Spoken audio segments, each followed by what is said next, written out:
Hey guys, you're watching Matt the Musketeer, and today I have another catch-up commentary for you. And in today's video, as you can see, I am playing Rush on Battlefield Bad Company 2. Now today I want to talk to you guys about and discuss the ideas of class balances in Battlefield 4. And to do that, I want to take a look back at Battlefield Bad Company 2 and Battlefield 3, and the way their class systems are balanced within the game.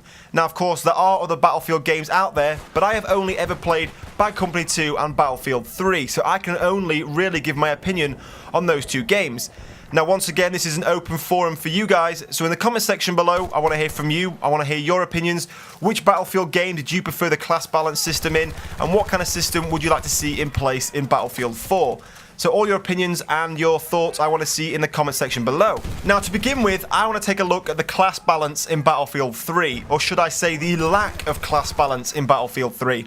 I think I can safely say that we are all in agreement that Battlefield 3 really does suffer with some class balance issues. Nearly any game you go into will be predominantly made up of people playing as the medic or assault class. Now there are a number of reasons for this, including the fact that some of the most powerful and effective weapons in the game are all found in the assault class, including the M16A3, the M416 and the AEK-971.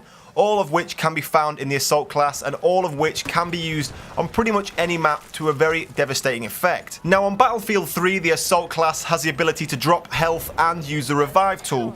Now this is where it begins to differ from Bad Company 2. On Bad Company 2, the assault class did actually have the ammunition. Now, a lot of people do say that on Bad Company 2, the assault class was overpowered, as players had the ability to drop ammunition and use the underbarrel grenade launcher on their assault rifles, allowing them to practically have an infinite ammunition underbarrel grenade launcher. So, on Bad Company 2, a lot of people did say the assault class was overpowered. So it's quite understandable that for Battlefield 3, they tried to balance out this class a little bit more by taking away its ability to drop ammunition and replace it with medic packs and the defibrillators. But with that said, a lot of people do still think the assault class in Battlefield 3 is a little bit unbalanced. Somebody playing as a medic for an entire game generally has the opportunity to gain a lot more points than somebody playing as a support class, for example.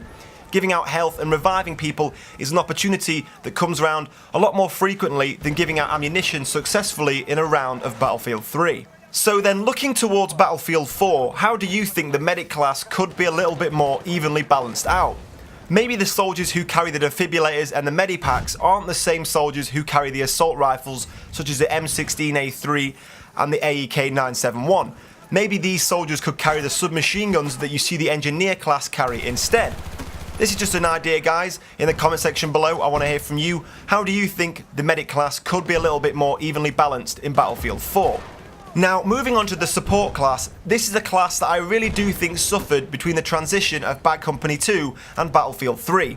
Now, as I said previously, in Bad Company 2, this class did carry the health packs and the defibrillators, and it still carried the LMG machine guns that we see it carry in Battlefield 3. Now, the main differences in this class between Bad Company 2 and Battlefield 3, for me personally, I think, was a lot to do with the weapons. Now, in Bad Company 2, the LMGs were very, very accurate. They were almost, if not on par, with the assault rifles in Bad Company 2. So this is the reason I think in Bad Company 2, this class was just as popular as the assault class, and you saw a more varied use of this class alongside the assault class than we do see in Battlefield 3. Now, when Battlefield 3 came out, the support class really did take a beat down. Not only did it no longer carry the defibrillators and the health packs, which, as we said earlier, are inclined to give you a few more points during a game, but it also saw its weapons being massively downgraded, being nowhere near as accurate or as powerful to try and balance it out for the inclusion of the bipods into the game. And if that wasn't enough, Battlefield 3 then saw the inclusion of things like the ammunition perk, allowing players to carry more ammunition on their soldier, meaning that the support class's ability to drop ammunition was all that more useless. So in Battlefield 4, I would love to see the support class made just that little bit more useful again, by maybe making the weapons a little bit more accurate and deadly as they were in Bad Company 2, and definitely taking away those ammunition squad support perks you see in Battlefield 3. Now, moving on to the engineer class, I'm going to glaze over this pretty quickly because out of all the classes, it's pretty much unchanged between Bad Company 2 and Battlefield 3. But I will say a few things that in Battlefield 4 I would still love to see. The fact that when you lay mines down, they stay there even after you died. I think that is something that is well balanced in Battlefield 3, because of course mines are there to target things like tanks and trucks, which have the advantage of armor and moving quickly and big guns. So I think the fact that your mines stay after you died is pretty balanced, and it is something that I think should stay in Battlefield 4. But as I said, I'm going to move on now, because that class pretty much was unchanged between Bad Company 2 and Battlefield 3, and to be honest, if it was in Battlefield 4 just the way it is in Battlefield 3, I would be pretty happy with that. I think the Engineer class is pretty spot on and pretty balanced. Now moving on to the final class, which if you have any denomination skills you will know is the Recon class. Now the Recon class did see a lot of changes between Bad Company 2 and Battlefield 3, a lot of which people do argue were for the negative. A lot of people say the Recon class in Bad Company 2 was a lot more aggressive than it is in Battlefield 3. I think there are some truths to that, but it's not quite as simple as that. Now in Bad Company 2, the Recon class did have things such as C4, which allowed it to take on armoured vehicles and destroy tanks, and take out NCOMs and objectives. So people for that reason do argue it was a lot more proactive and aggressive in the game. But on the other hand, in Battlefield 3, we saw the addition of the spawn beacon to the Recon class, allowing snipers to put down spawn beacons and get behind the enemy, or spawn up close to the enemy objectives and try and be, really aggressive and up close to the enemy as quickly as possible. So people could argue that the spawn beacon allows snipers in Battlefield 3 to be quite aggressive as well. But that said, the spawn beacons also allow players to parachute down onto tall buildings and objects and pretty much camp for the entire game, so a balance between the two can be argued. Now the effectiveness of the Recon class and the sniper rifles themselves were massively downgraded in Battlefield 3.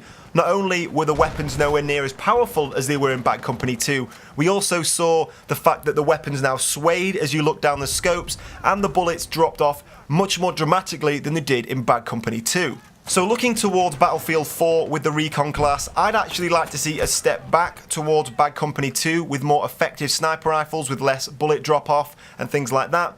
But I'd also still like to see the inclusion of things like the glint from the scope of the rifles to try and balance out the class just that little bit more. And that pretty much rounds up my opinions on the class balances between Bad Company 2 and Battlefield 3 and how I feel they should move forward, and I would love to see them in Battlefield 4. But in the comment section below, it's now down to you guys. I want to hear from you. Which classes do you think are still a little bit overpowered in Battlefield 3?